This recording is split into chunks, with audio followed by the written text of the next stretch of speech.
अस्सलामुअलैकुम नाज़रीन, सी रहा है इंसाफ न्यूज। सकरन मां रिपोर्टर कासिम खास के लीजी रिपोर्ट मुताबिक सिंध पब्लिक अकाउंट्स कमेटी के चेयरमैन पीपीएमपी गुलाम कादिर चांडियो सकरन ऐं आसपास के इलाइक़नि में रोलू कुतनि खे मारण लाइ कुता मार मुहिम हलाइण बाबति एसी सकरन सलीम चतोई मुख्तियार कार वसीम लाशारी टाउन कमेटी इंतजामिया ऐं सकरन जे अरणी यूनियन काउंसिल जे सेक्रेटरी सां गॾिजाणी कंदे रिपोर्ट तलब करे वरिती।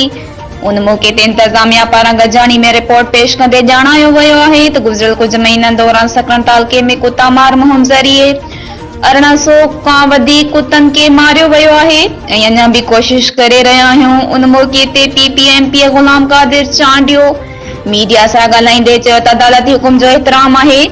अदालती हुकुम मूजिब कुतनि जे चकण जो ज़िम्मेवार एमपीएस के ॼाणाइण वारे फ़ैसिले ते नज़र सानी जी ज़रूरत आहे।